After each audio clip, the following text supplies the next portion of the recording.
సల్లక్షణ సమారంభాం చిదానందేతి మధ్యమాం అస్మదాచార్య పర్యంతాం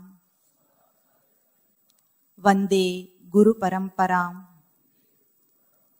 ఓం శ్రీ గురుదేవాయ నమః.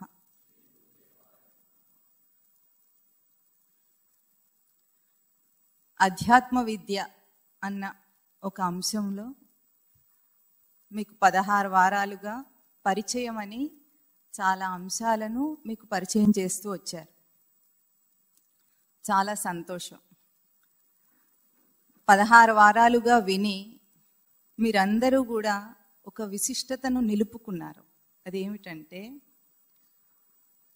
చెప్తూ మీరు ఊహించుకున్నది ఇన్నాళ్లుగా ఏదైతే సత్యం అనుకున్నారో లోకంలో దాన్ని కదిలించారు. మీరు గమనించారో లేదో కానీ, అంటే మీ కాళ్ళ కింద చాపను నెమ్మదిగా లాగేశారు.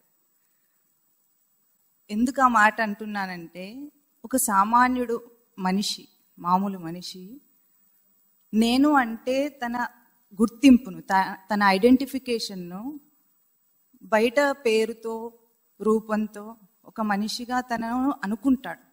అదే నిశ్చయం చేసుకునే బ్రతుకుతాడు. జీవితం అంతా అదే నిశ్చయం చేసుకొని బ్రతుకుతాడు. కానీ దాన్ని కదిలించారు. ఒక మనిషి పుట్టిన దగ్గర నుండి దేహం విడిచేదాకా ఎన్నో విశిష్టమైన సంఘటనలు జరుగుతాయి, ఎన్నో సాధిస్తాడు. కానీ అధ్యాత్మ విద్య పరిచయం అనేది అటువంటిది కాదు. ఇది చాలా గొప్ప విశేషం. ఎందుకంటే మనిషిని ఒక సత్యం వైపు నడిపిస్తుంది. అబద్ధాన్ని సత్యం అనుకొని లోకమంతా నడుస్తోంది, కానీ ఆ గుర్తింపునే మార్చేస్తుంది. ఇప్పుడు తెలుసుకున్న తర్వాత తెలియనితనం ఇంకా మీకు ఉండదు. ఆచరించటము, దాన్ని పొందటం అనేది తర్వాత విషయం. కానీ తెలియకనే పోతే ఎట్లా ఉంటుంది? అది కాకుండా ఇటువంటి ఒక పరిచయం జరగటం అనేది ఒక మనిషి జన్మలో చాలా విశిష్టమైన అంశం. దాని యొక్క విశిష్టతను మనం గుర్తించాలి. అంటే సాధనలో ముందుకు వెళ్ళటం అనేది ఎప్పుడైతే ఒక సాధకుడు జిజ్ఞాస ద్వారా మొదలు పెడతాడో దాంట్లో ప్రతి ఒక్క అంశంలో ఒక మార్పు వస్తూ ఉంటుంది. ఆ మార్పును గుర్తించాలి తాను.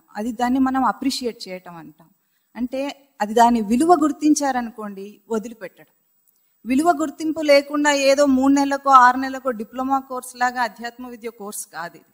అట్లాంటివి ఎన్నో కోర్సులు చదివి ఉండొచ్చు, లోకంలో ఎన్నో సాధిస్తాడు మనిషి. కానీ ఇది తన జీవిత సత్యాన్ని మార్చేస్తుంది, జీవితం యొక్క అనుభవాన్ని మార్చేస్తుంది.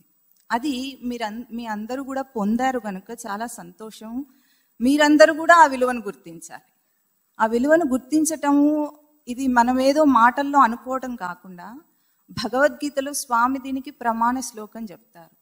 మనుష్యాణం సహస్రేషు కశ్చిద్ యతతి సిద్ధయే యతతామపి సిద్ధానాం కశ్చిన్ మాం వేత్తి తత్వతః. అంటే కొన్ని కోట్ల మంది ప్రజల్లో, వేల కోట్ల మంది మనుష్యులలో ఎవడో ఒకడు నన్ను గురించి సత్యం తెలుసుకోవాలని ప్రయత్నం చేస్తాడు అని అంటున్నాడు అక్కడ కృష్ణ పరమాత్మ భగవంతుడు. అట్లా తెలుసుకోవాలని ప్రయత్నం చేసిన వారిలో కూడా కశ్చిత్ యతతి సిద్ధయే యతతామపి, అంటే ప్రయత్నం చేసిన వారిలో కూడా కశ్చిన్ మాం వేత్తి తత్వతః, ఎవడో ఒకడు నిజంగా నన్ను సరిగ్గా తెలుసుకుంటాడు. తత్వతః అంటే ఆ తత్వ పదాన్ని మనం ఇవాళ తెలుసుకుందాం. అంటే ఇప్పుడు లోకంలో ఎంతో మంది మనుషులు పుడుతున్నారు, చనిపోతున్నారు. కానీ వాళ్ళ జీవితం అంతా కూడా ఒక సంసారం కోసమే వెచ్చిస్తారు. ఏం సాధించారు అంటే చివరికి చూసుకుంటే లౌకికమైన ఒక తృప్తిని సాధించినా సాధించలేకపోయినా కూడా వెళ్ళేటప్పుడైతే ఏమి తీసుకెళ్ళడు. ఇక్కడ ఏవేవి సాధిస్తాడో అవేవి తీసుకెళ్ళడు. చదువు కానీ, లోకంలో సంపద కానీ, తన చుట్టూ ఉన్న మంది, అంటే తనకు ఎంతమంది నా వాళ్ళు అనే వాళ్ళు ఉన్నారో వాళ్ళు ఎవ్వరూ రారు కదా. ఆ సత్యం అందరికీ తెలుసు. అయినా సరే దానికోసమే వెచ్చిస్తాడు జీవిత పర్యంతం. కాలమంతా తన బుద్ధి బలము, కాలము అన్నిటినీ దానికోసమే వెచ్చిస్తాడు. మరి పోయేటప్పుడు తీసుకుపోకుండా కూడా దానికోసం అంత కృషి ఎందుకు చేస్తున్నాడు? తెలియదు కనుక చేస్తున్నాడు. తప్పేం లేదు అందులో. కానీ ఎప్పుడైతే తెలుసుకుంటాడో ఆ తర్వాత జీవితంలో గొప్ప మార్పు వస్తుంది. ఈ విషయం మీరు తెలుసుకుంటే గొప్ప మార్పు వస్తుంది. అంటే జీవితంలో మీ పరిస్థితులు మారవు, కానీ జీవితమే మారిపోతుంది. బయట ఊహించుకోవద్దు, అంటే బయట ఏదో మార్పు వచ్చేస్తుంది అని అనుకోవద్దు. చుట్టూ పరిస్థితులన్నీ అవే ఉంటాయి, కానీ తన అవగాహన మారిపోతుంది. అది బాగా గుర్తుంచుకోవాలి.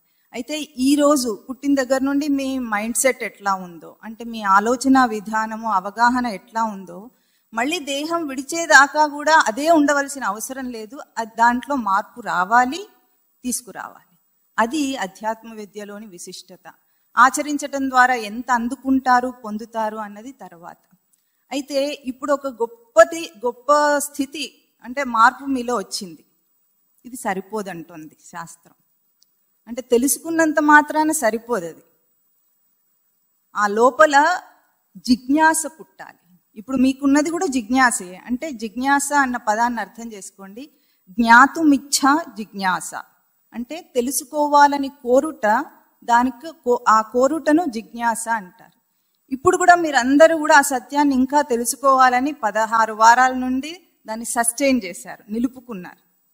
ఇంకా కూడా మీకు నిలుపుకోవాలని ఉంది కాబట్టి ఈరోజు వచ్చారు కనుక చాలా సంతోషం అని మళ్ళీ అన్నాను. అయితే ఇప్పుడు ఆ జిజ్ఞాసను పెంచుకోవాలి. ఇప్పుడు ఒక విత్తనం ఉందనుకోండి, విత్తనంలో ఒక మహావృక్షం అయ్యే పొటెన్షియాలిటీ దానికి ఉందా లేదా, సమర్థత ఉందా లేదా? ఉంది. అన్ని విత్తనాలకు ఉంది. కానీ అన్ని విత్తనాలు మహావృక్షాలు అవ్వటం లేదు. అట్లాగే లోకంలో పుట్టిన వాళ్ళందరూ కూడా తనను తాను తెలుసుకోలేకపోతున్నారు. మనుష్య జన్మను ఎత్తాడంటేనే వాడికి ఆ సమర్థత ఉంది, తనను తాను తెలుసుకునే సమర్థత ఉంది, కానీ తెలుసుకోవటం లేదు. అట్లాగే ఇప్పుడు విత్తనంలో సమర్థత ఉంది, కానీ అది వృక్షం అవ్వాలంటే మనం దానికి ఒక ప్రొసీజర్ ఉంది కదా. అంటే దాని విత్తనాన్ని క్షేత్రంలో నాటాలి. నాటినప్పుడు ఏమవుతుంది విత్తనంలో? విత్తనం క్షేత్రంలో నాటడం మీకు అర్థం కాకపోయినా మీరు ఎప్పుడైనా పెసలు నానబెట్టుకున్నారా ఇంట్లో? పెసలు మొలకెత్తుతాయి కదా. మనం ఏం చేస్తాం, ముందు నానబెడతాం. నానబెట్టిన తర్వాత ఒక రోజంతా నానబెట్టి తర్వాత దాన్ని మూట కట్టి పెడతాం. అంటే గాలి ఆడాలి, కానీ పూర్తిగా గాలికి ఎక్స్పోజ్ కాకుండా ఉంచుతాం. దాన్ని ఇన్క్యుబేషన్ పీరియడ్ అంటారు. అంటే ఏమిటంటే విత్తనం మొలకెత్తటానికి అది ఒక సమతులమైన టెంపరేచర్లో మనం ఉంచి ఆ ఉష్ణతను అందేటట్టు చేస్తాం. అప్పుడు దాంట్లో ఒక గొప్ప మార్పు జరుగుతుంది. అంటే అంతవరకు ఏ రూపంలో ఆ సమర్థత ఉందో మనకి ఏమీ కనిపించదు. విత్తనంలో కనిపిస్తుందా? ఒక మర్రి విత్తనం చాలా చిన్నది, దానిలోంచి అంత పెద్ద వృక్షం వస్తుంది. అంటే శాఖోపశాఖలుగా అది ఎదుగుతుంది కదా. అదేమీ మనకు కనిపించటం లేదు. కానీ అక్కడ నాటే ప్రక్రియలో ఎంత ఆ ఇన్క్యుబేషన్ పీరియడ్లో ఏ ఒత్తిడిని, ఆ విస్ఫోటనం జరుగుతుందో విత్తనంలో, అది జరగాలి మీ అందరిలో అని నేను కోరుకుంటున్నాను. అది జరిగితే ఆ వచ్చే మొలకయే మీ చైతన్యాన్ని మీరు గుర్తించే పరమాత్మ అంశం. అది ప్రతి మనిషికి జరగాలి. సృష్టిలో ఒక ఆటం బాంబ్ ఉందనుకోండి, ఆ ఆటం యొక్క విస్ఫోటనంలో ఎంత శక్తి ఇప్పుడు బయటికి వస్తుందో ఆ శక్తి వినాశనానికి కారణమవుతుంది కూడా. కానీ ఒక వృక్షం నుండి వచ్చే శక్తి ఎట్లా ఉంది? దాని నుండి అనేకమైన వేలాది వృక్షాలు మళ్ళీ వచ్చే అంత సమర్థతతో ఉంది. అది వినాశనానికి కారణం అవ్వటం లేదు. అట్లాగే ఈ భేదాన్ని గుర్తించి మీ లోపల ఆ ఇన్క్యుబేషన్ అనేది సాధన స్థితి, సాధన పీరియడ్. అది దాన్ని ఎట్లా మీరు ఆ జిజ్ఞాసను నిలుపుకుంటారు అన్నది మీ సమర్థత మీద ఆధారపడి ఉంటుంది. అంటే ప్రయత్నం చేస్తే లోకంలో మీకు కావాలి అనుకుంటే సాధించటం మనిషి యొక్క నైజం. మనకు లోకం కనిపిస్తుంది కదా. ఈరోజు మనిషి ఇన్ని సాధించాడంటే ఎట్లా? కేవలం కావాలి, తెలుసుకోవాలి అనుకున్నాడు గనుక సాధించాడు. అంటే కావాలి అనుకుంటే సాధించటం సహజ లక్షణం. దానికి మీరేం ప్రయత్నం చేయక్కర్లేదు. అంటే మీ లోపలే అవన్నీ ఆ క్వాలిటీస్ అన్నీ ఉన్నాయి ముందే. ఇప్పుడు మనకు కావాల్సింది ఏమిటంటే దాన్ని యాక్టివేట్ చేయటం, చైతన్యవంతం చేయటం. ఆ చైతన్యవంతం చేయటానికి కృషి మాత్రం తానే చేయాలి. స్వామివారు ఒక మాట చెప్తారు మఠంలో, ఏమిటంటే మొట్టమొదట్లోనే వీడికి బాగా నచ్చి హత్తుకున్న మాట, నువ్వు ఒక్క అడుగు ముందుకు వేస్తే పరమాత్మ 10 అడుగులు నిన్ను ముందుకు లాక్కెళ్తాడట. అప్పుడు ఎట్లా ఉంటుందంటే, ఒకటి మర్కట కిశోర న్యాయము, మార్జాల కిశోర న్యాయం అని చెప్తారు. కోతి ఏం చేస్తుంది, తన పిల్లను అదేమో వెళ్ళిపోతుంది, దాన్నేం పట్టించుకోదు. ఆ కోతి పిల్ల తల్లిని పట్టుకొని ఉంటుంది, బాగా పట్టుకొని ఉంటుంది. అంటే అది ఒక కొమ్మ మీద నుండి ఇంకో కొమ్మకి దూకుతూ ఉంటే దానికి స్పృహ కూడా ఉండదు, తెలివి కూడా ఉండదు, ఆ పిల్ల పడిపోతుందేమో అని. అయినా సరే బాధ్యత ఎవరిది అక్కడ? పిల్ల బాధ్యత. అంటే తల్లిని పట్టుకొని ఉండడం. అట్లా మొదట్లో మనం గురువును పట్టుకొని ఉండాలట. ఆ తర్వాత మార్జాల కిశోర న్యాయం అంటే పిల్లి ఏం చేస్తుంది, తన పిల్లను పట్టుకునేటప్పుడు దాని దంతాలు ఎంత షార్ప్గా ఉంటాయో వాటి ద్వారా దానికి కించిత్ హాని కలగకుండా, ఆ పిల్ల కింద పడిపోదు, నోట్లో కరుచుకొని పట్టుకుంటే దానికి హాని జరగదు. అంటే అంత సున్నితంగా దాన్ని పట్టుకొని ఉంటుంది. ఆ సున్నితంగా పట్టుకొని ఉన్నప్పుడు ఎట్లా తనే చేరుస్తుంది, ఇంటింటికి తిప్పుతుంది కదా, 7 ఇళ్ళు తిప్పుతుందట పిల్లలను. అదంతా ఎవరి బాధ్యతలో ఉంది? ఇప్పుడు తల్లి బాధ్యతలో ఉంది. అంటే ముందు మనం పరమాత్మను పట్టుకునే ప్రయత్నం చేస్తే, ఇంకా పరమాత్మ గురువు పట్టుకున్నారనుకోండి అంతే, చంకలెక్కొచ్చు. ఇంకా వాడికి ఎప్పుడైతే గురువు చెంత చేరాడో, పరమాత్మ చెంత చేరాడో, వాడికి అసలు ఇంకా టెన్షన్ లేదు. ఆ పిల్లి ఎట్లా పట్టుకుందో వాడట్లా, వాడి జీవితము అంత సాఫీగా ఉంటుంది. లోకంలో ఏది సాధించినా సాధించకపోయినా, అధ్యాత్మ విద్యలో ఒకవేళ ముక్తిని పొందకపోయినా కూడా నష్టం లేదు. లోకంలో సాధించిన దాంట్లో వాడికి లాభం పొందేది ఏం లేదంటే తీసుకుని వెళ్ళలేకపోతున్నాడు. ఇక్కడ మాత్రం ఎట్లా ఉంటుందంటే, స్వామి యొక్క అభయం ఏమిటంటే భగవద్గీతలో నహి కళ్యాణకృత్ కశ్చిత్ దుర్గతిం గచ్చతి. అంటే ఈ కళ్యాణప్రదమైన సాధన ఆ మార్గంలో వెళ్ళేవాడికి దుర్గతి అనేది లేదు. నేను ఈ జన్మలోనే మోక్షం పొందుతానా, పూర్తవుతుందా, అలాంటి సందేహాలే అక్కర్లేదు. ఎందుకంటే ఎంత దాకా వెళ్తావో మళ్ళీ అక్కడ అందుకుంటాడు. యతతేచ తతో భూయ. అంటే ఎంత దాకా సాధన చేస్తాడో ఈ జన్మలో, మళ్ళీ వచ్చే జన్మలో అక్కడే మొదలవుతుంది. వెనక్కి జారి పడిపోవటం అనేది ఈ మంగళప్రదమైన అధ్యాత్మ విద్యలో లేదని స్వామి యొక్క అభయ వాక్యం అది. అందుకే ఇప్పుడు మీరు అడుగు మొదలు పెట్టాలి, అంటే ఆచరణలోకి తీసుకురావాలని చెప్పటానికి ఇదంతా చెప్తున్నా. ఆచరణాత్మక అధ్యాత్మ విద్య అని ఇప్పటి నుండి ఈ ఎపిసోడ్కి టైటిల్. ఈ ప్రవచనం ఇప్పటి నుండి సాగుతుంది. ఈ ఆచరణకు ఎట్లా ముందుకు వెళ్ళాలి అన్న అంశంలోనే జిజ్ఞాస అన్న పదానికి ఇప్పుడు ఇందాక మీకు అర్థం చెప్పాం. అంటే ఏమిటి? తెలుసుకోవటాన్ని కోరటం జిజ్ఞాస, అంతే కదా, అర్థమైంది కదా అక్కడికి. అయితే అది 2 రకాలుగా ఉంటుంది. అది మనిషి జీవితంలో జిజ్ఞాస యొక్క చరిత్ర ఎట్లా మొదలైందో మనం అర్థం చేసుకునే ప్రయత్నం చేద్దాం. ఒక శిశువు పుట్టగానే తల్లి స్పర్శను గుర్తిస్తాడా లేదా? ఆడవాళ్ళకైతే చాలా మందికి ఆ అనుభవంలో ఉండుంటుంది, లేకపోయినా యుక్తి చేత మీకు అర్థమవుతుంది ఆ విషయం, అవునా? అంటే తల్లి ఎత్తుకుంటే ఊరుకుంటాడు ఏడ్చేటప్పుడు, వేరే వాళ్ళు ఎవరైనా ఎత్తుకుంటే వెంటనే ఏడుస్తాడు. అంటే వాడికి ఏమీ తెలియని ఆ సమయంలో కూడా, అంటే ఇంద్రియాలన్నీ ఏమీ గుర్తించే అంత సమర్థత ఇంకా రాకముందు కూడా, యాక్టివేట్ అవ్వకముందు కూడా తల్లి యొక్క స్పర్శను తెలుసుకుంటాడు. ఆ తర్వాత ఒక 1.5-2 నెలల పిల్లవాడు అవుతాడు కదా. మీరు ఎప్పుడైనా గమనించారా? ఒక చిన్న వస్తువు వాడికి ఇవ్వండి, ఏం చేస్తాడు? చేతికి కాస్త పట్టొచ్చిన తర్వాత ఏ వస్తువు ఇచ్చినా సరే దాన్ని ఏం చేస్తాడు? నోట్లో పెట్టుకుంటాడు, డిఫాల్ట్. ఎందుకు అట్లా చేస్తాడో మీరు ఊహించగలరా?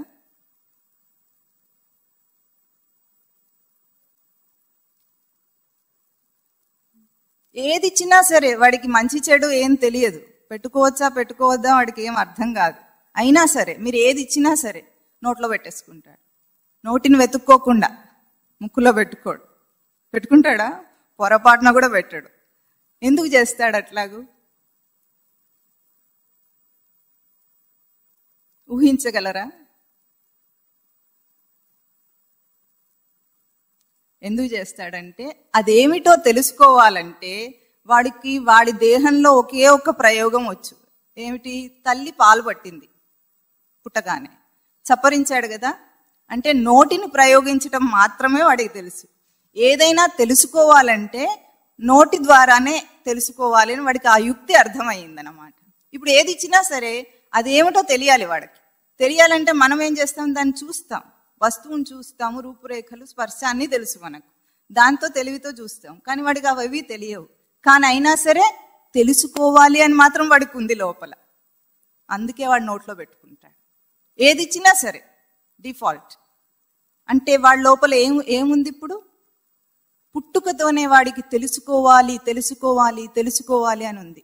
ఆ తర్వాత పసిపిల్లలు అల్లరి చేస్తున్నారని అంటాం మన భాషలో అల్లరి, కానీ వాడి భాష ఏమిటి? అక్కడ ప్రతి దాంట్లో వేలు పెడతాడు. చెత్త ఉందనుకోండి, చెత్తలోనైనా వేలు పెడతాడు, దాన్ని నోట్లో పెట్టుకుంటాడు. నెలలు పిల్లవాడు అవుతుంటే పారాడుతుంటే అన్నిటినీ చూస్తాడు.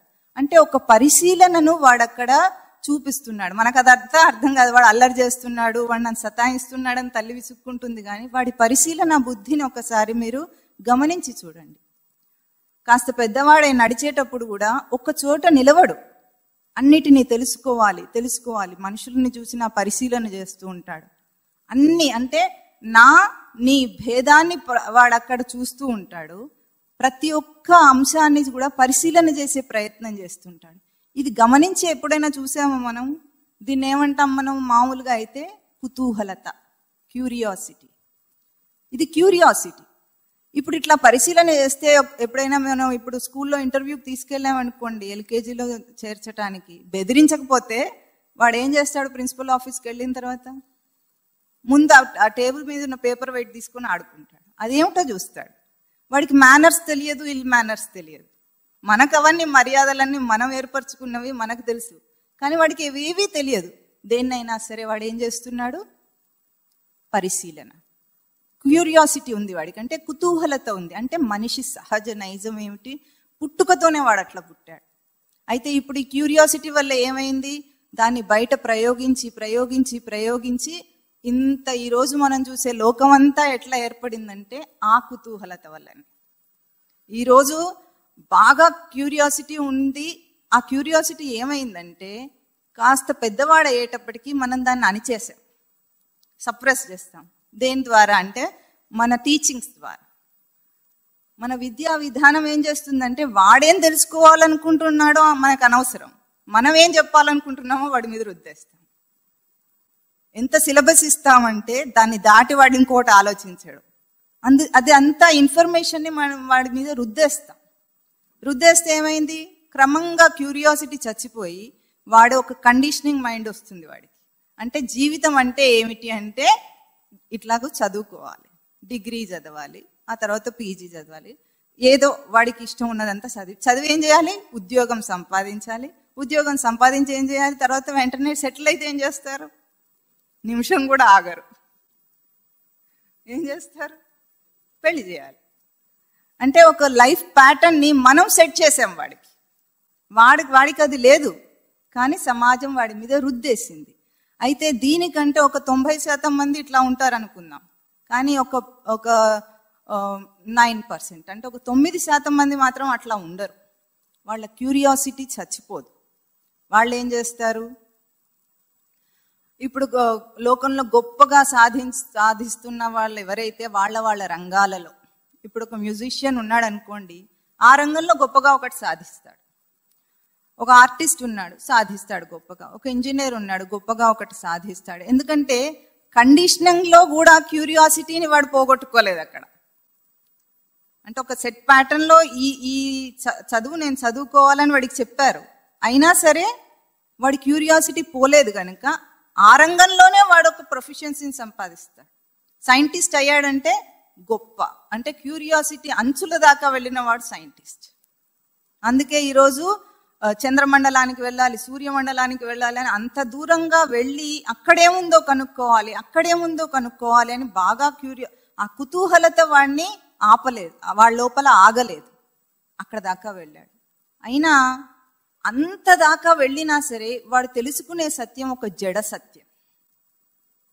ఎందుకంటే బయట విషయం మీద ఎప్పుడైతే ఇంత కుతూహలతను ప్రయోగించాడో అక్కడ ఒక జడ సత్యం తెలుసుకుంటాడు. గొప్పగా తెలుసుకున్నాడు చంద్రుడి గురించి. ఏం చేస్తాడు? అయితే ఏం చేస్తాడు? ఈ వసతులన్నీ ఎట్లొచ్చాయి సైంటిస్ట్ లేకపోతే అని మీరు అడగచ్చు. కానీ ఇవేవి కూడా తన వెళ్ళేటప్పుడు, దేహం విడిచి వెళ్ళేటప్పుడు తనకు ఉపయోగకరంగా లేవు. ఇక్కడ బ్రతకడానికి చాలా వసతులు వచ్చినాయి, ఇప్పుడు ఒప్పుకుంటాం, అది గొప్ప విశేషం. కానీ అయినా కూడా ఒక చేతన సత్యాన్ని, జీవ సత్యాన్ని తెలుసుకోలేడు. ఎప్పటికైనా జడ సత్యాన్నే తెలుసుకుంటాడు. అందుకే అప్పటికీ వాడి జీవితంలో వెలితే మిగులుతుంది. అంత సాధించిన వాడు కూడా దేహం విడిచేటప్పుడు మనం అడిగితే వెలితి మిగులుతుంది వాళ్ళ లోపల. ఎందుకంటే ఇన్బిల్ట్ క్యూరియాసిటీ ఏదుందో అది నిజంగా మనిషికి బయట తెలుసుకోవడానికి లేదు. ఆ విషయం వాడికి అర్థం కాలేదు. బయట దాని మీద కుతూహలత కాదది, నిజానికి అది ఒక జిజ్ఞాస. జిజ్ఞాస కుతూహలతలో తేడా ఏమిటంటే, ఆ బయట దాని మీద ఎంతసేపు అయితే అది ప్రయోగిస్తున్నాడో అప్పుడు అది కుతూహలతలాగా మిగిలిపోయింది. జిజ్ఞాస అన్న పదం ఎప్పుడు వస్తుందంటే, ఎప్పుడైతే తన ఉనికిని ప్రశ్నిస్తాడో, ఆ ఉనికి అంటే ఎగ్జిస్టెన్షియల్ ఎలిమెంట్ ఒకటి ఉంది సృష్టిలో, దాన్ని ప్రశ్నించిన రోజున నిజమైన జీవితం మొదలవుతుంది. ఇంతవరకు గడిచింది జడ జీవితం. ఇప్పుడు ఎప్పుడైతే తన ఉనికిని ప్రశ్నించుకుంటాడో అప్పుడు చేతన జీవితం. ఈ తేడా అధ్యాత్మ విద్యకు లౌకిక విద్యకు ఇంత తేడా ఉంటుంది.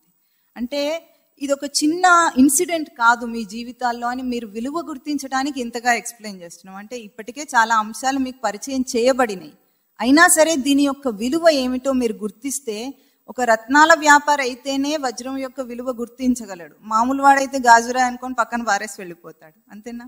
అట్లాగే విలువ తెలిసిన వాడు దాన్ని పోగొట్టుకోడు, దానిని నిలుపుకుంటాడు. అది సస్టైన్ చేయటం చాలా ముఖ్యం. ఎందుకంటే బీజాన్ని నాటిన తర్వాత దాన్ని బయట వాతావరణం నుండి రక్షించాలి. మొలకెత్తిన తర్వాత కూడా అది వృక్షంగా ఎదిగేదాకా మనం రక్షించాలి. అది చిన్నగా ఉన్నప్పుడు దానికి కంచె కట్టాలి, దానికి పురుగులు అవి సోకుతుంటే మందు కొట్టాలి కదా. కానీ అదే మహావృక్షమైన రోజున ఎన్నో జీవరాశులకు అది ఆవాసం అవుతుంది, నివాసం అవుతుంది. చిన్నగా ఉన్నప్పుడు పక్షులు వస్తాయి, మేకలు వస్తాయి, దాన్ని తినేస్తాయి అని కంచె కడతాం, ఏదో ఒకటి దానికి ఆపద ఉందని. కానీ అదే పెరిగిన తర్వాత అదే ఎన్నిటికో నివాసం స్థానం అవుతుంది, ఎన్నో జీవరాశులకు నివాస స్థానం అవుతుంది. అట్లాగే మొదట్లో సాధనను రక్షించుకొని తన జిజ్ఞాసను రక్షించుకోవాలి. ఆ జిజ్ఞాస అన్న పదాన్ని బాగా లోపల నాటుకొని ఆ కుతూహలత తనను తెలుసుకోవడం గురించి, తన ఉనికిని ప్రశ్నించడం గురించి అయి ఉంటే తాను ఎదుగుతాడు. బయటిదైతే బయట కూడా ఎదిగాడు. ఇప్పుడు సైంటిస్ట్ వల్ల మనం ఎదిగామా లేదా? సాంకేతికంగా ఎంతగానో అభివృద్ధి చెందాం, అన్ని రంగాలలో ఎదుగుతున్నాడు మనిషి ఇప్పుడు. చాలా అంటే ఊహ కందనంతగా ఎత్తుగా ఎదుగుతున్నట్లు. అంటే ఇది వరకు చరిత్రలో ఎప్పుడూ లేదు, ఎప్పుడు చూడలేదు, అన్ని వసతులతో ఎదిగాం. అయితే మానవ జాతి యొక్క దుఃఖం పోయిందా? అప్పుడే కష్టాలు ఉన్నాయో ఇప్పుడు అదే కష్టం, జన్మ మృత్యు జరా వ్యాధి. ఈ 4 కష్టాలను దాటలేదు వాడు, అది అట్లాగే ఉండిపోయింది ఆ సమస్య. అంటే మనం అడ్రస్ చేయటం సమస్యనే తప్పుగా అడ్రస్ చేశాం కనుక. ఎప్పుడైతే ఈ కుతూహలత జిజ్ఞాసగా పరిణమిస్తుందో, మారుతుందో, అప్పుడు జీవుడు లోపల జీవం మొదలవుతుంది.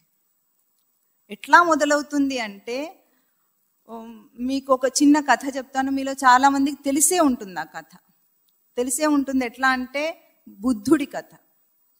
బుద్ధుడు ఒక మహారాజు కొడుకు, శుద్ధోధన మహారాజు కొడుకు, కపిలవస్తు అనే నగరానికి యువరాజు.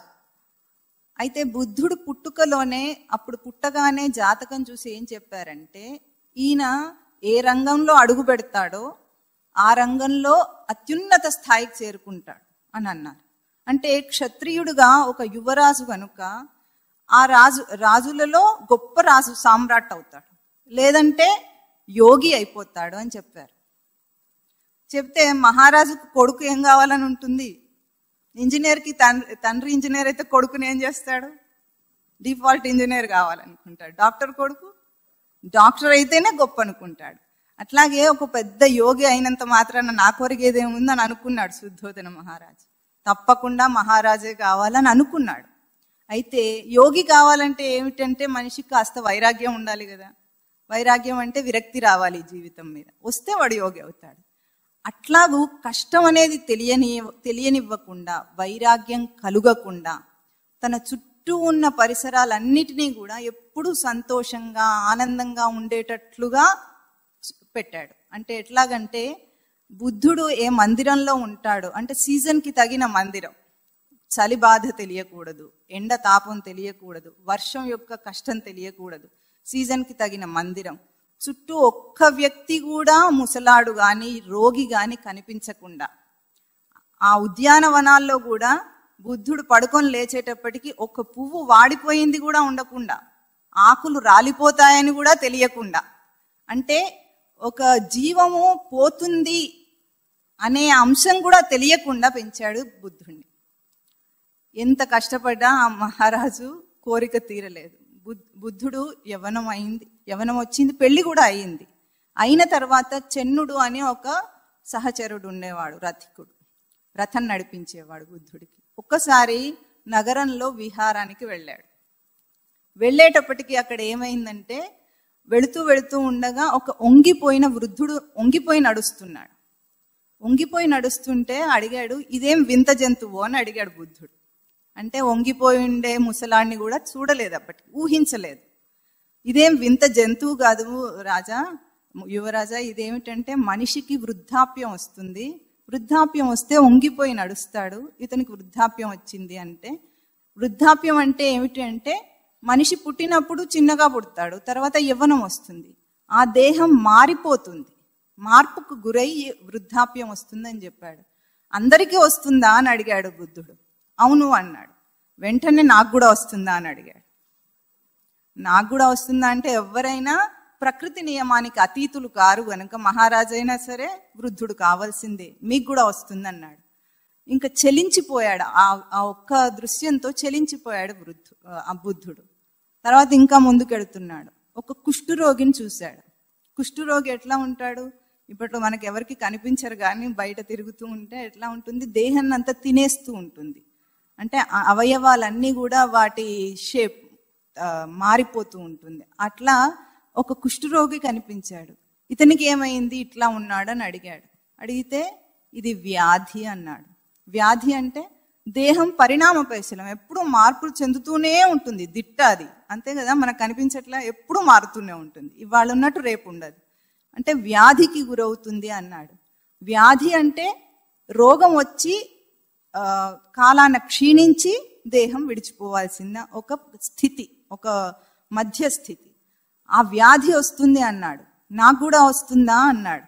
తప్పకుండా వస్తుంది అన్నాడు. ఎవరికైనా కదా వస్తుంది, ఎవరు తప్పించుకోలేని స్థితులు ఇవి. వెంటనే నాకు కూడా అని తన మీద వేసుకుంటున్నాడు చూసారా బుద్ధుడు. అది మనిషిలో పరివర్తన కలిగిస్తుంది. ముందుకు వెళ్ళేటప్పటికి ఇంకొక శవం కనిపించింది. శవాన్ని నలుగురు మోసుకొని పోతున్నారు. నిద్రపోతున్న వాడిని ఎందుకు మోసుకెళ్తున్నారు అని అడిగాడు. వాడు నిద్రపోవటం లేదు, చచ్చిపోయాడు అన్నాడు.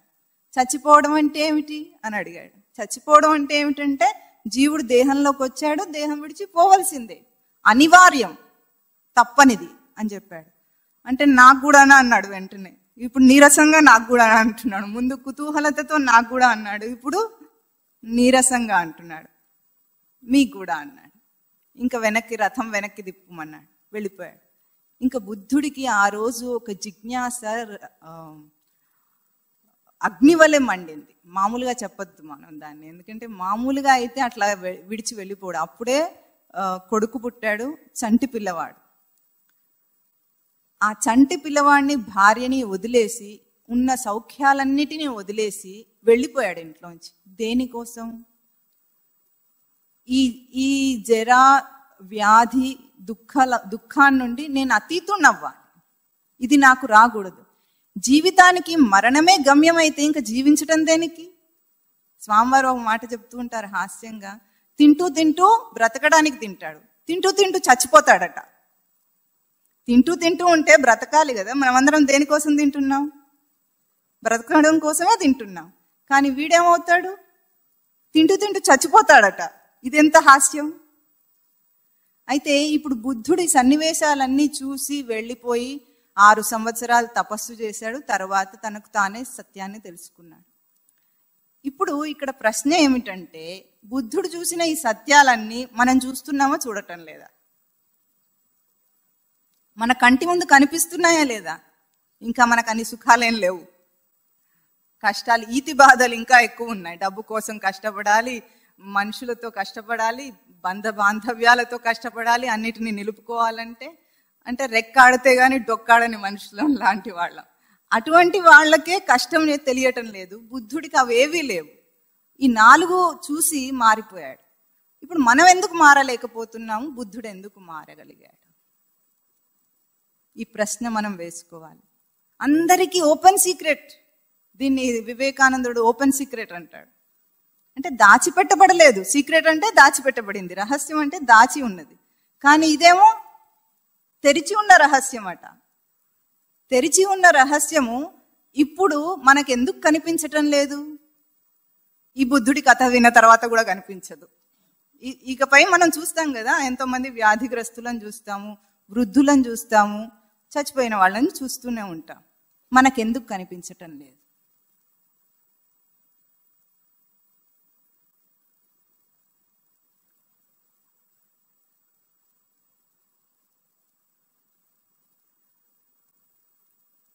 ఇక్కడ ఒక మలుపు తిరగవలసిన అంశం ఏమిటంటే, మనిషికి స్వామివారు బాగా ఈ పదాన్ని వాడుతుంటారు మఠంలో, సెన్స్ అన్న పదం వాడతారు. సెన్సిటివిటీ ఉండాలి. సెన్సిటివిటీ అంటే మనకు మామూలుగా సున్నితత్వం అనుకుంటాం. మనం సున్నితమైన మనస్సు ఉంటే సెన్సిటివ్ మనిషి అని అంటాం, అవునా?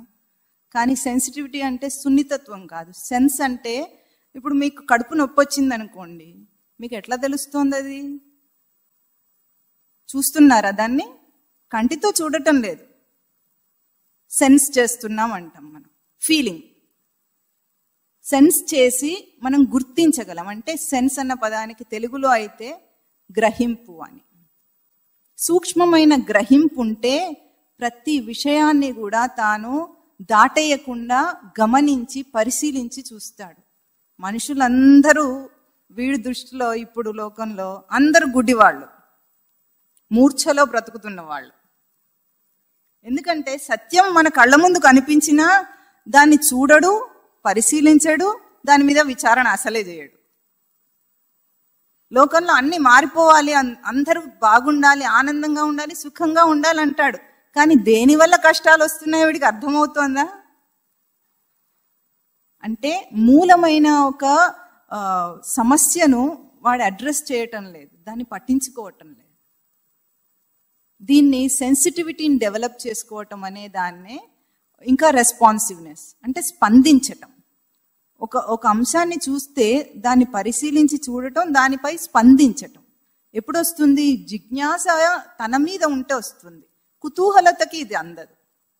కుతూహలత ఉంటే ఏమైందో మనకి ప్రపంచం కనిపిస్తోంది, చాలా బాగా డెవలప్ అవుతుంది. కానీ జిజ్ఞాస ఉంటే ఈ సెన్స్ అనేది డెవలప్ అవుతుంది మనిషిలో. ఆ జిజ్ఞాస ఎట్లా వస్తుంది అంటే దాన్నే మఠంలో తత్వదృష్టి అనే ఒక అంశంతో పరిచయం చేశారు గురుదేవులు మాకు. మా మఠంలో ప్రతి చోట కూడా తత్వదృష్టి ముఖ్యం నాయన, తత్వదృష్టి ముఖ్యం నాయన అని రాసి ఉంటుంది. అంటే ఏమిటి తత్వదృష్టి అంటే? తత్వం అంటే సత్యం, నిజం. మీకు అందరికీ అర్థమయ్యే భాషలో అది నిజం, ఒక సత్యం. సత్యాన్ని చూసే దృష్టి కావాలి మనకు. ట్రూత్ పర్స్పెక్టివ్ అంటాం ఇంగ్లీష్లో. అంటే సత్యాన్ని చూడగలిగే దృష్టి కావాలి. ఆ చూపు ఉంటే చూడగలుగుతాడు. ఇప్పుడు ఆ బుద్ధుడు చూడగలిగింది దేనివల్ల? ఈ బాధ దుఃఖం ఉంది అనన్నా చూడగలిగింది తత్వదృష్టి వల్ల. అంటే సత్యాన్ని చూడగలిగే దృష్టి ఉంటే అది జిజ్ఞాసను నిలబెడుతుంది. ఆ దృష్టి లేకపోతే బ్రతుకుతాడు, తెలివితోనే బ్రతుకుతున్నట్లు బ్రతుకుతాడు. ఎందుకంటే మనిషి గుర్తించినా గుర్తించకపోయినా వాడు తెలివి స్వరూపుడే, తెలివే వాడి స్వరూపం, గుర్తింపు లేకపోయినప్పటికీ. అందుకే తనను తాను ఎప్పుడూ తక్కువగా అనుకోడు, గొప్పగా ఉండాలనే అనుకుంటాడు, గొప్పవాడనే అనుకుంటాడు. ఏ స్థాయి వాడైనా వాడికి వాడు గొప్పవాడు అనుకుంటున్నాడు. ఎందుకంటే వాడి సహజ లక్షణాలు ఇవన్నీ, ఎవరో ఇస్తే వచ్చేది కాదు. తను పుట్టుకతోనే ఆ స్వరూపం కనుక తనకు అక్కడ ఏముంది? ఆ గొప్పతనం అనేది తనలోనే ఉంది. అందుకే దాన్నే ప్రతి దాంట్లో ఎందులో వెలుపెట్టినా గొప్పవాడు అవ్వాలనుకుంటాడా? ఎల్కేజీ పిల్లవాడు కూడా ఫస్ట్ రావాలనుకుంటాడు. ఎల్కేజీలో ఫస్ట్ ఏముంది, లాస్ట్ ఏముంది? వాడు చదివే ఏబిసిడీలకు ఏముంది? ఏం లేదు. కానీ తల్లిదండ్రులు వీడు ఫస్ట్ రావాలనుకుంటారు, వాడు ఫస్ట్ రావాలని. అంటే గొప్ప, ఒక గొప్పను కోరుతున్నాడు, వాడు తెలియకుండానే కోరుతున్నాడు. ఇవన్నీ బయట సాధించి సాధించి సాధించి ఇంత గొప్పవాడయ్యాడు, అయినా వాడి గొప్పతనం వాడికి ఇంకా అర్థం కాలేదు. ఇది సమస్య, ఒక సమస్య యొక్క మూలం. ఈ మూలాన్ని తత్వదృష్టి అనే ఒక దృష్టి చేత మనం గుర్తించాలి. ఎప్పుడు గుర్తించగలమంటే, జిజ్ఞాస ఎంతగా ఉండాలంటే, ఒక చిన్న ఇన్సిడెంట్ చెప్తాను మీకు.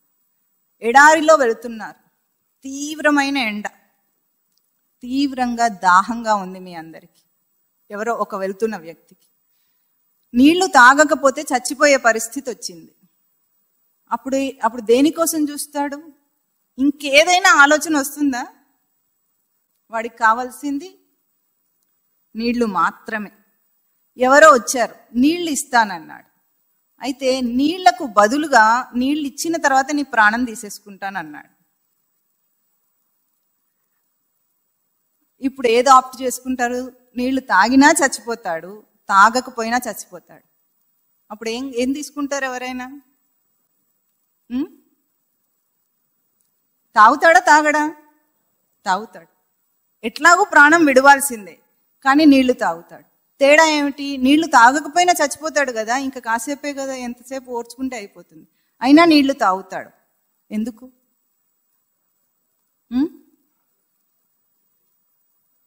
నీళ్లు తాగకపోతే దాహంతో చచ్చిపోతాడు, నీళ్లు తాగితే తృప్తితో చచ్చిపోతాడు. చాలా తేడా ఉంది అందులో.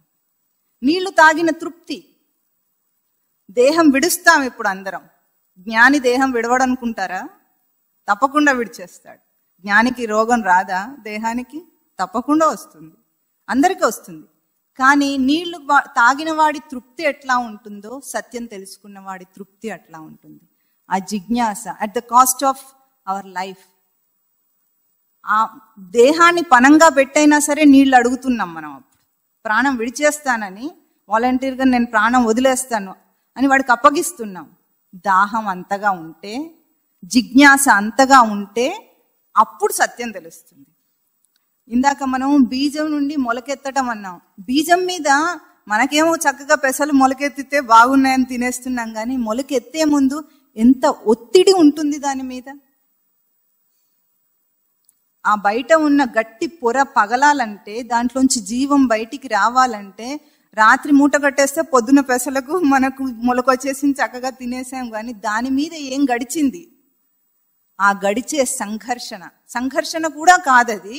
దాని ఇంక్యుబేషన్ అంటారు. తెలుగులో దానికి సరైన మంచి పదం లేదు. అంటే సమతుల్య వాతావరణం ఏర్పడుతుంది దానికి.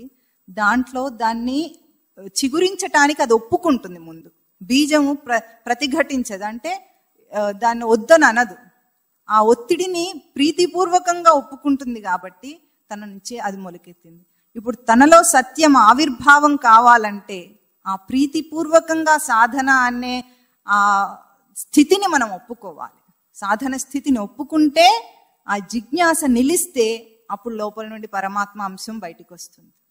పరమాత్మ ఎప్పుడూ బయట కనిపించడు. బయట కనిపించాలంటే లోపల ఉండి తీరాలి. లోపల ఉంటేనే బయట కనిపిస్తాడు. మనం వెతికే పరమాత్మ బయట లేడు, ముందు అది బాగా తెలుసుకోవాలి. బయట ఉన్నాడు, కానీ ముందు మనలో ఉంటే అక్కడ కనిపిస్తాడు. ఒక విగ్రహంలో దేవుడు కనిపించాలంటే ఒక నాస్తికుడికి కనిపించడు, ఒక ఆస్తికుడికి చాలా పవిత్రంగా కనిపిస్తాడు. అదే వేరే మతం వాడికి కనిపిస్తాడా? వెంకటేశ్వర స్వామిలో మీకు కనిపించే పవిత్రత వేరే మతస్థుడికి కనిపిస్తుందా? వాడేదో బొమ్మ అంటాడు దాన్ని, మనమేమంటాం? దేవుడు అంటాం. ఇప్పుడు ఆ భావన విగ్రహంలో ఉందా, మీ లోపల ఉందా? అంటే తన లోపల ఉన్నదే బయట చూస్తాం, కానీ తన లోపల లేకపోతే బయట ఉండదు. ఇది బాగా బాగా గుర్తించాలి. తన లోపల తత్వదృష్టిని బాగా పెంచుకోవాలి మనిషి. అంటే తత్వదృష్టిని పెంచుకోవటం ఎట్లా, ఏం చెయ్యాలి అని ఒక సాధన సోపానాల్లో మీకు కొన్ని చెప్పారు, సాధన నియమాలన్నీ చెప్పారు. వాటిని ముందు పరిశీలన చేయటం ఎట్లా మొదలు పెట్టాలంటే, తిరగాడుతున్నంతసేపు మనము ఒక పర్సనాలిటీ, ఒక మనిషి ఉన్నాడు అనుకోండి, వ్యక్తిత్వం ఉంది వాడికి, వాడు ఎట్లా ప్రవర్తిస్తున్నాడో ఎప్పుడైనా మనం కొంచెం పరిశీలన చేసి చూసామా? మనను, ఎదుటివారిని కూడా, అందరినీ చూడాలి. ముందు పరిశీలన రావాలి. ఎప్పుడు కుతూహలత జిజ్ఞాసకు మరలుతుందో పరిశీలన శక్తి పెరుగుతుంది వాడికి. జీవితం అంటే ఏమిటో ఇప్పుడు చూస్తాడు వాడు. ఇప్పుడు ఒక వ్యక్తి ఉన్నాడు అనుకోండి, ఒక వ్యక్తి పుట్టుకతోనే ఒక బంధం ఏర్పడుతుంది. ఏమిటి? వాడు ఏం చేయకపోయినా కొడుకు అవుతాడు. అవుతాడా? ఏం చేయనక్కర్లేదు, పుడితే తల్లి తండ్రి ఉంటారు కనుక వాడు కొడుకు అయిపోయాడు. అవునా? ఈ కొడుకు ఏం చేయకపోయినా అయ్యాడు. అట్లాగే ఒక అక్కనో అన్ననో ఉంటారనుకోండి, వాడికి తమ్ముడు అయిపోతాడా? అట్లాగే బంధువులకు అందరికీ కూడా వాడు బంధం అవుతాడా లేదా? మేనమామ ఉంటే వీడు ఏమవుతాడు? మేనల్లుడు అవుతాడు. అట్లాగే బావమరిది ఉంటే ఉంటాడు కదా, ముందు మేనత్త కొడుకు ఉంటాడు, వీడికి ఏమవుతాడు? అట్లాగో అన్ని వావి వరుసలన్నీ వీడు ఏం చేయకుండానే అయిపోతాడా లేదా? అయిపోయిన తర్వాత పెద్దవాడైతే పెళ్లి చేసుకుంటే ఏమవుతాడు? భర్త అవుతాడు. పిల్లలు పుడితే ఏమవుతాడు? తండ్రి అవుతాడు. ఒక ఆఫీస్ ఉందనుకోండి, దాంట్లో పనిచేసేటప్పుడేమో ఎంప్లాయ్ అవుతాడు. దానికి చైర్మన్ అయితే, ఎండిఓ చైర్మన్ అయితే తన పొజిషన్ మారిపోయింది. అన్నీ మారిపోతున్నాయా? ఇప్పుడు ఒక నాటకం చూడండి, మీరు కూర్చొని ఉన్న మనిషి వాడు ఏమిటి? ఇప్పుడు వాడు పక్కన ఇంట్లో కూర్చొని ఉన్నప్పుడు అమ్మ నాన్న ఉన్నారు, పిల్లలు ఉన్నారు, భార్య ఉంది. పక్కింటి వాళ్ళు ఉంటే పక్కింటి వాళ్ళకి ఏమవుతాడు? అన్నయ్య గారు, బాబాయ్ గారు ఏదో పిలిస్తే అది అవుతాడు, అంతేనా? ఇప్పుడు ఒకే వ్యక్తి ఇన్ని పర్సనాలిటీస్ అన్ని మార్చుకుంటూ ఒకే సమయంలో ఎట్లా నాటకం ఆడుతున్నాడు మీరు ఎప్పుడైనా గమనించారా? తల్లి పిలవగానే అమ్మ అని స్పందిస్తాడు, భార్య పిలవగానే భర్తగా స్పందిస్తాడు, పిల్లలు పిలవగానే తండ్రిగా స్పందిస్తాడు. ఈ మార్పులు ఫ్రాక్షన్ ఆఫ్ సెకండ్స్లో అక్కడే కూర్చొని ఉన్నాడు, అందరూ ఉన్నారు. ఇవన్నీ మార్చేసుకుంటున్నాడా లేదా? క్యారెక్టర్స్ ఇన్ని పాత్రలు ఒకేసారి పోషిస్తున్నాడా లేదా? సినిమాలో పోషిస్తే మనకేమో చాలా గొప్పగా ఉంటుంది, అవునా? కానీ ఇక్కడ మనం ఎన్ని పాత్రలు పోషిస్తున్నాం? ఒక పాత్ర నుండి ఇంకో పాత్రకు జంప్ చేస్తూ ఉంటాం. మారిపోతుందా లేదా? మన ఎదుటివాడు కూడా అట్లాగే, వాడు కూడా అట్లాగే మారుతున్నాడా లేదా? ప్రతి సెకండ్ మనం మారిపోతూనే ఉన్నాం ఒక్కొక్క పాత్రలో. అది కూడా మనం ఏమైనా ట్రైనింగ్ తీసుకుంటామా? అసలు అవసరమా? ట్రైనింగ్ అవసరం అంటారా? ఇవాళే ఎవరో చెప్పారు, ఫారెన్లోనట ఒక ఆవిడికి పెళ్ళయింది, పిల్లలు పుట్టారు. పిల్లలు పుట్టిన తర్వాత పేరెంటింగ్ ట్రైనింగ్ లేనందువల్ల ఆవిడికి డిప్రెషన్ వచ్చిందట. డిప్రెషన్ వచ్చి ఆ పుట్టిన పిల్లవాడిని సరిగా పెంచలేకపోయిందట. ఆ అమ్మాయికి కూడా డిప్రెషన్లో ఉందట. అంటే పేరెంటింగ్కి ట్రైనింగ్ అవసరం ఉన్న దుస్థితిలో వాళ్ళు ఉన్నారు. ఇక్కడ మనకు అట్లా కాదు. పిల్లలు పుట్టడం అంటేనే మాతృత్వం సహజంగా వస్తుంది. దానికి పేరెంటింగ్కి దానికి కూడా ఒక ఇది ట్రైనింగ్ కావాలా? మనకు శిక్షణ అవసరమా? అట్లా బ్రతుకుతున్నామా మనం? దేనికి శిక్షణ లేదు. అయినా మనం ఎప్పటికప్పుడు పాత్రలు మార్చేసుకుంటూ బ్రతుకుతున్నాం కదా. ఇప్పుడు నేనెవరు చెప్పండి? ఇప్పుడు నేనెవరు? ప్రశ్న వేసుకోండి ఎవరికి వాళ్ళు. నేను ఒక ఎంప్లాయీనా, తండ్రినా, కొడుకునా, భర్తనా, పక్కింటి వాడికి ఏదైనా, బావమరిదినా, మేనల్లున్నా, మేనమామనా? ఎవరు నేను? మీకు బాగా ట్రైనింగ్ ఇచ్చారు సచ్చిదానంద స్మృతి అని. అనుభవం ఉన్నా లేకపోయినా సరైన సమాధానం చెప్పారు. అనుభవం పొంది చెబితే చాలా సంతోషిస్తాడు. అనుభవం పొందాలి. నేనెవరు అంటే ఇప్పుడు మీరు చక్కగా సచ్చిదానంద స్మృతి అని చెప్పారు కదా. సచ్చిదానంద స్మృతి అనే ధారణ ఎంతసేపు ఉంటుంది? మీకు ధారణ ఏది ఉంటుంది? ఇప్పుడు మీరు ఆఫీస్లో పనిచేస్తున్నప్పుడు మీ ధారణ సచ్చిదానంద స్మృతి అని ఉంటుందా, లేదా ఇక్కడ ఎంప్లాయీగా పనిచేస్తున్నారా? ఖచ్చితంగా ఎంప్లాయీగానే పనిచేస్తారు. ఇంటికి వెళ్ళగానే భర్త రోల్, అంతేనా? పిల్లలు రాగానే తండ్రి రోల్, తల్లి దగ్గరికి వెళ్ళగానే కొడుకు రోల్. ఇవన్నీ పాటిస్తున్నారు. సచ్చిదానంద స్మృతి అన్న ధారణ ఎంతగా ఉంటుంది? ఆ ధారణను నిలుపుకోవటమే తత్వదృష్టితో జీవించటం. తత్వదృష్టి అంటే ఒక సత్యాన్ని ఎప్పుడు నిలుపుకొని జీవించాలి. ఇవేమో అబద్ధపు రోల్స్. అదే మనకు తెలుస్తుందా లేదా? ఇవన్నీ కాసేపు ఉండి కాసేపు ఉండనివి. అయినా సరే దీంట్లో జీవించేస్తాం మనం. మామూలుగా జీవించం. మొత్తం ప్రాణాలన్నీ అందులో పెట్టినట్లుగా సత్యంగా కొంచెం కూడా ఎవరు గుర్తించరు మనని. ఇదేదో మనం నటిస్తున్నామని. గుర్తించగలరా? నటన కాదు అది. అప్పుడు మనకు అది సత్యంగా ఉంటుంది. కానీ సచ్చిదానంద స్మృతి అనేది అది ఏదో చెప్తే పరోక్షంగా ఇప్పుడిప్పుడే తెలుస్తున్న విషయం. అయినా చాలా బాగా సమాధానం చెప్పారు. చాలా సంతోషం వీడికి, ఎందుకంటే అదైనా కాస్త ధారణలో ఉంది కదా ఇక్కడైనా కనీసం. ఇప్పుడు తత్వదృష్టి అంటే ఏమిటంటే సత్యాన్ని చూడగలగటం. మనం ఎంత గుడ్డిగా బ్రతుకుతామో ఒక ఉపమానం చెప్తాడు వీడు. ఇప్పుడు రోజు మనకు భూమి తిరుగుతుంది అని తెలుసా? తెలుసా తెలియదా? అందరికీ తెలుసు భూమి తిరుగుతుందని. ఎప్పుడైనా తిరుగుతున్న అనుభవం మనకు కలిగిందా? కలగలేదు. తిరుగుతున్న భూమి ఏమో స్థిరంగా ఉన్న అనుభవం కలుగుతోంది. సూర్యుడు కదులుతాడా? ఎక్కడ ఉన్నవాడు ఉన్న చోటే ఉంటాడా? కదులుతాడా?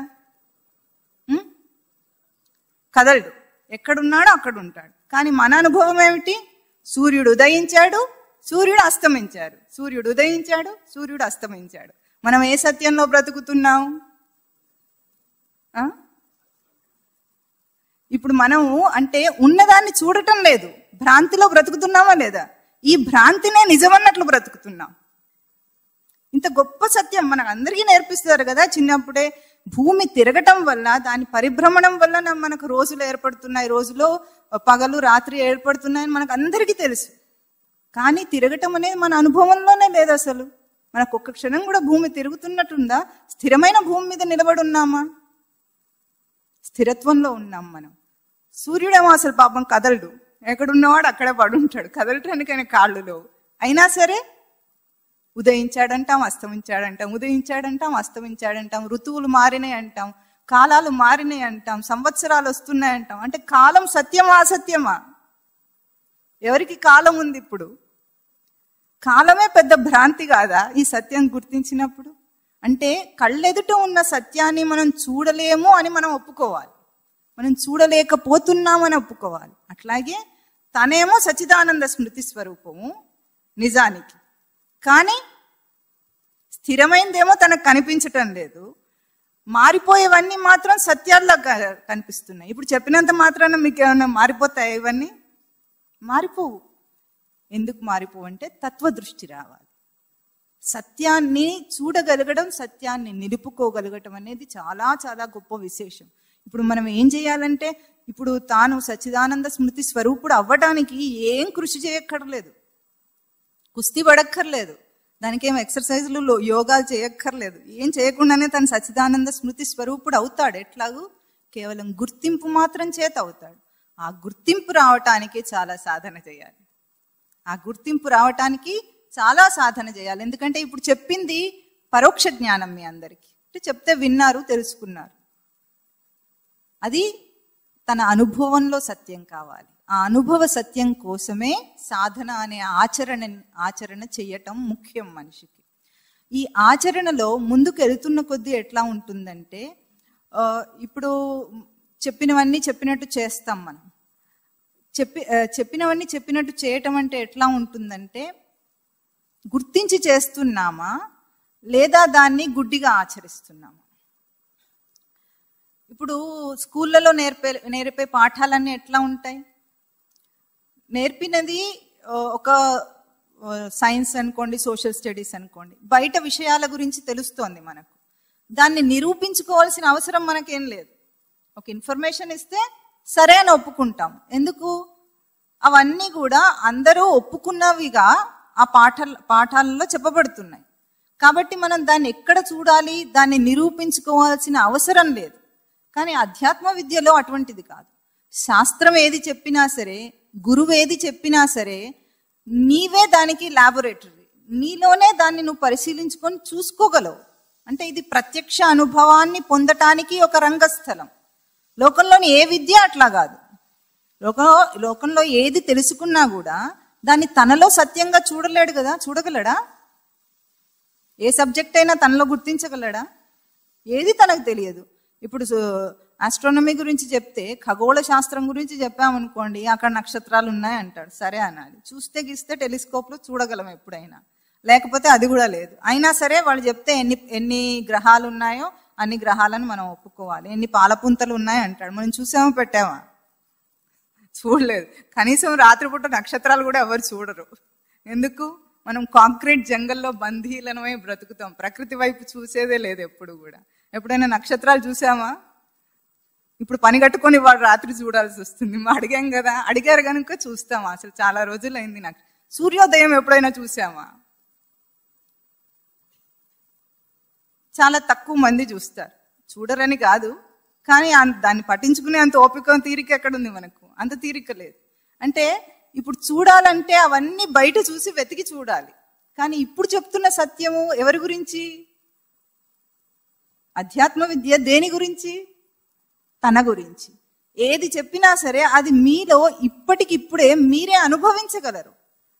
ఎక్కడో వెతుక్కోవాల్సిన అవసరం లేదు. ఇప్పుడు మనసు, బుద్ధి, చిత్తం, అహంకారం అని చెప్పారనుకోండి, అందులో చాట్లో ఎక్కడైనా ఉండుంటాయి. అవి చెప్పారనుకోండి, ఆ చాట్లో ఉన్నాయా? అవి మీ దగ్గర ఉన్నాయా? అంతరింద్రియం అని చెప్పారు, ఎక్కడుంది? మనస్సు అనగానే మీ లోపల తెలుస్తుంది. అది మీకు తెలుస్తుందా లేదా? అంటే మీ దగ్గర ఉన్నదాని గురించి చెప్తున్నారు. ఇప్పుడు వేయటానికి చాట్లో వేసి చూపించినా అది చాట్లో ఉండదు. మీకు సత్యంగా లోపల తెలుస్తూ ఉంటుంది. మీ మనస్సు అంటే ఏమిటో, మీ బుద్ధి అంటే ఏమిటో, మీ చిత్తం అంటే ఏమిటో, మీ అహంకారం అంటే ఏమిటో. అంతకుముందు ఏమో చూపించారు, అవన్నీ జ్ఞానము, ప్రవృత్తి, అవన్నీ కూడా ఏవేవి చూపించారో ఆ అంశాలన్నీ ఎక్కడ సత్యంగా తెలుస్తాయి? ఎక్కడ తెలుస్తాయి సత్యంగా? తన లోపల తాను ప్రత్యక్షంగా అనుభవించగలిగింది అధ్యాత్మ విద్య. ఇది మనిషి దీని విలువ గుర్తించటం లేదు. అంటే మానవ జన్మ యొక్క విలువ ఎటువంటిదో తనకు అర్థం కావటం లేదు. ఇప్పుడు ఈ బిల్డింగ్ కట్టారనుకోండి, కట్టేటప్పుడు ఎట్లా ఉంటుంది? లోపల వైరింగ్ అంతా ఉంటుంది, ఫ్యాన్లు, లైట్లు అన్నీ ఉంటాయి. ఉండి వైరింగ్ కూడా చేసి పెట్టారు. కానీ స్విచ్ వేస్తే కానీ అది కనెక్ట్ అవ్వదు. కరెంట్ ఉంటుంది కానీ కనెక్ట్ అవ్వదు. అట్లాగే ఇంతకు వీడు సచ్చిదానంద స్మృతితో కనెక్ట్ అవ్వకుండానే పుడుతున్నాడు, చచ్చిపోతున్నాడు. జన్మంతా గడిచిపోతుంది, కానీ ఆ స్మృతి అంటే ఏమిటో తెలియలేదు ఇంతవరకు. దాని ఆధారంగానే బ్రతుకుతున్నాడు, దాని ఆధారంగానే ఇదంతా నాటకం ఆడుతున్నాడు. అయినా కూడా అదంటే ఏమిటో తెలియలేదు. ఇప్పుడు ఏం చెయ్యాలి అంటే, శ్రవణ మాత్రం చేత ఏం మార్పు వస్తుంది అంటే ఒక్క అడుగు. అధ్యాత్మ విద్యలో మొట్టమొదటి అడుగు ఏమిటంటే 3 స్థాయిలు చూపిస్తారు: శ్రవణము, మననము, నిధిధ్యాసనం. శ్రవణం అంటేనేమో వినటం, ప్రవచనాలు కానీ బోధను వినటము శ్రవణం. ఇది మొట్టమొదటి అడుగు. తర్వాత మననం ఉంటుంది. మననం అంటే ఏమిటంటే ఇక్కడ చెప్పిన దాన్ని ఏదైతే చెప్పారో ఆ అంశాలన్నీ గుర్తించుకుంటూ తనలోనే తాను చింతన చేయటం, మననం చేయటం అంటాం. అంటే మనసుకు ఒక క్వాలిటీ ఉంది. ఏదైనా విషయం గురించి తలుచుకున్నారనుకోండి, ఆ విషయం గురించి చింతన చేస్తూనే ఉంటుందా లేదా? మీరు ఆఫీస్లో పనిచేస్తూ ఉంటారు, మీ అబ్బాయి ఏదో కావాలని అడిగాడు, వాడికి అది కొనివ్వాలి. ఇప్పుడు మీ మనస్సు దాన్ని మననం చేస్తూ ఉంటుందా లేదా? ఓ పక్క తిరుగుతూనే ఉంటుంది, ఇక్కడ పని చేస్తూనే ఉంటారు, కానీ మనస్సు మాత్రం మననం చేస్తుంది. అంటే మనస్సు యొక్క శక్తిని ఒకసారి గుర్తించండి. మీ లోపలే ఇప్పుడు మనస్సును చూసుకోవాలి. మీరు చెప్తుంటే మనస్సు అంటే చాట్లో అస్సలు చూడకూడదు, ఎవరికో అనకూడదు. ముందు మీ మనస్సు మీకు తెలుస్తుంది. అంటే మనస్సు ఒక విషయాన్ని తీసుకుని చింతన చేయటం అని మీకు బాగా అభ్యాసం ఉన్న పని కాదా? ఎన్ని విషయాలను అసలు ఇప్పుడు జరుగుతున్న దాని గురించి మీరు ఆలోచించరు. ఇప్పుడు మాట్లాడుతుంటేనే ఎంతమంది ఎక్కడికెక్కడికో కూడా వెళ్ళిపోయి ఉంటారు ఈ పాటికి, అవునా? అందరూ ఎక్కడెక్కడికో వెళ్ళిపోతారు, అల్లుకుంటున్నారు. అంటే మనసు ఒక విషయం నుండి ఇంకో విషయానికి జంప్ చేస్తూ ఉంటుంది, వెళ్ళిపోతున్నాడు. అంటే చింతన చేయటం మనకు బాగా అభ్యాసం ఉన్న పనా కాదా? దాన్నే మననం. మననం అంటే ఏదైతే శాస్త్రం ద్వారా, గురువు ద్వారా విన్నాడో ఆ అంశాన్ని తీసుకొని మననం చేయటం, దాని మీద విచారణ చేయటం, ఇది చింతన. చింతన చేయటం వల్ల ఏమవుతుంది అంటే గట్టిపడుతుందట. ఎట్లా గట్టిపడుతుందంటే, పుట్టినప్పటి నుండి మనకు ఒక పేరు పెట్టారా లేదా? పెట్టారు. ఎట్లా అంటే మొన్న ప్రమాణ స్వీకారం చేసినప్పుడు ముఖ్యమంత్రి గారు అంటే గవర్నర్ ఏమని చెప్తారు? డాష్ అనే నేను అంటాడు. ప్రతి ఒక్కరికి ప్రమాణ స్వీకారం చేయించేటప్పుడు అంటాడా? అంటే ఏమిటి అర్థము? నేనంటే ఎవరిప్పుడు? ఆ ఫలానా నారా చంద్రబాబు నాయుడు గారు, అంతేనా? అంటే పుట్టుకతో పెట్టిన పేరు ఎంత దృఢమైంది మనకు. నిద్రలో లేపాలన్నా లే అంటే లేవడు, పేరు పెట్టి పిలిచామనుకోండి, అప్పుడు ఏం చేస్తాడు? టక్కున లేస్తాడా? ఆపరేషన్ చేసినప్పుడు అనెస్థేషియా ఇస్తారు కదా, మత్తు ఇస్తారు కదా, దాన్ని వదిలించడానికి అనెస్థీషియా డాక్టర్ ఏం చేస్తాడు, ఆయన వెళ్ళిపోవాలంటే ముందు పేషెంట్కి స్పృహ వచ్చిందో రాదో చెక్ చేసుకోవాలి, అంతదాకా వెళ్ళటానికి లేదు. ఏం చేస్తాడు, పలకరిస్తాడు. అంటే అపస్మారక స్థితిలోనే నీ పేరేమిటి అని అడుగుతాడు.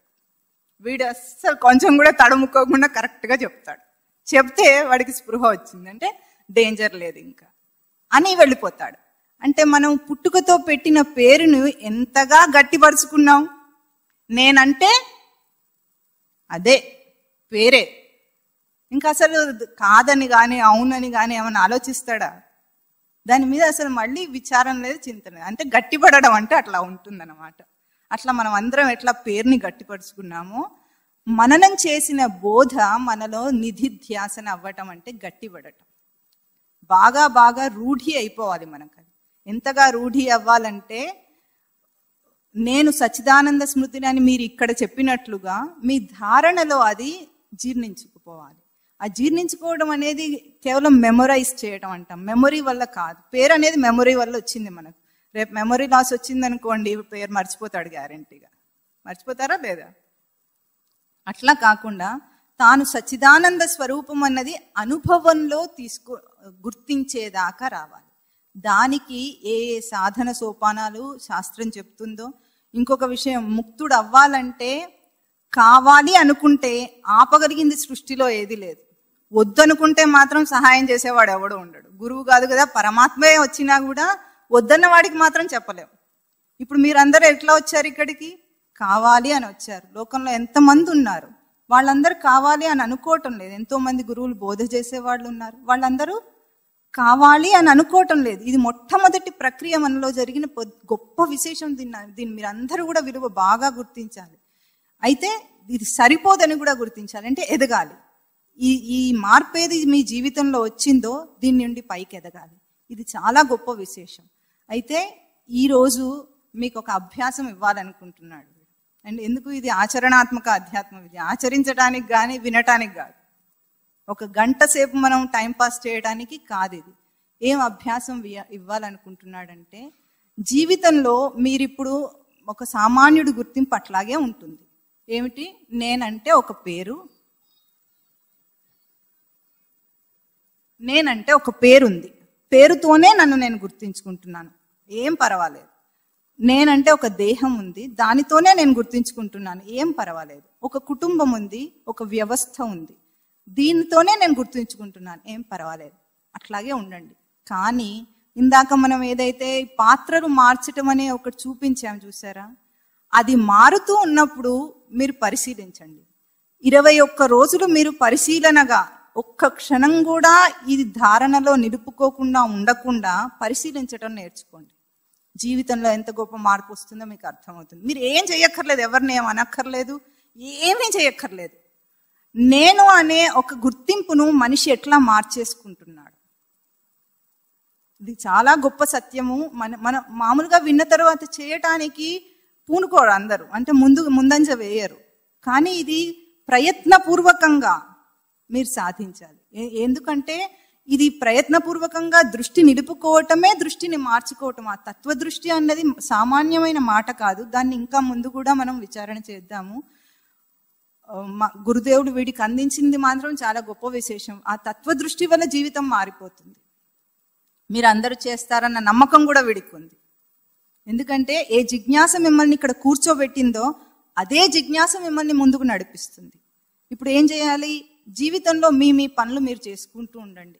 మీరు ఎక్కడెక్కడ ఏ పనులు ఎప్పుడెప్పుడు ఎట్లా చేస్తున్నారో అట్లాగే, కించిత్ మార్పు ఇప్పుడే అక్కర్లేదు, ఏం చేయనక్కర్లేదు. కానీ ఈ పరిశీలన ఒక్క క్షణం కూడా మీ బుద్ధిలో నుండి దాటకూడదు, దాటేయకుండా ఉండాలి. మీరు అట్లాగే తిరగండి, స్నేహితులతో అట్లాగే తిరగండి, ఆఫీస్లో అట్లాగే పనిచేయండి, ఇంట్లో అట్లాగే ఉండండి, భర్త దగ్గర భర్తగా భార్య దగ్గర, భార్య భర్త దగ్గర ఎట్లా ఉన్నారో అట్లాగే ఉండండి, పిల్లల దగ్గర ఎట్లా ఉన్నారో అట్లాగే ఉండండి. ఎక్కడ ఏం మార్పు చేయొద్దు. కానీ మీరు ఎట్లా పాత్రలు మారుస్తున్నారో మీ ఎదుటివారు ఎట్లా పాత్రలు మారుస్తున్నారు ఇది గమనించండి. చాలా అంతే. ఇది గమనించినందువల్ల ఏమైపోతుంది? ముందే తెలుసు కదా మాకు, మీరు చెప్పారు, మాకు తెలుసు, అయిపోయింది, అర్థమైంది, బుద్ధికి అర్థమైంది, అనుభవం రాలేదు. పరిశీలన ఎప్పుడు ఉంటుందో అనుభవం వచ్చేస్తుంది. బుద్ధికి అర్థం అవ్వటం అనేది ఎట్లా ఉంటుందంటే ఒక వస్తువు గురించి చెప్తే మనకు దాని గురించిన ఆనవాళ్ళు తెలుస్తాయి, అది అర్థమైంది అంతే. అర్థమైంది, మన ధారణలో ఏమి ఉండదు కదా.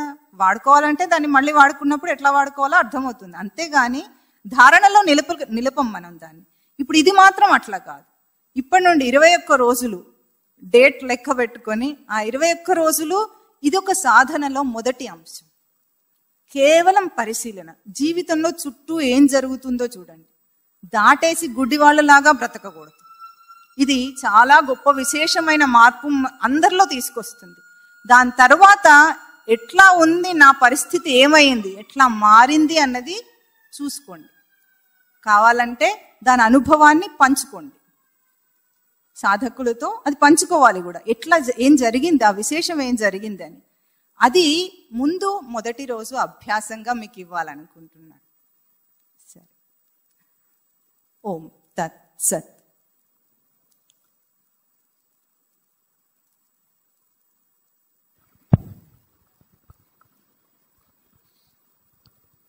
ఓం గురుర్బ్రహ్మ గురుర్విష్ణు గురుర్దేవో మహేశ్వర గురు సాక్షాత్ పరం బ్రహ్మ తస్మై శ్రీ గురవే నమః. ఓం శ్రీ గురు చరణారవిందాభ్యాం నమో నమః. ఓం శ్రీ గురు చరణారవిందయుగళం గృహీత్వా హస్తాభ్యాం శిరసి నయనే వక్షసి వహామి. ఓం తత్ సత్.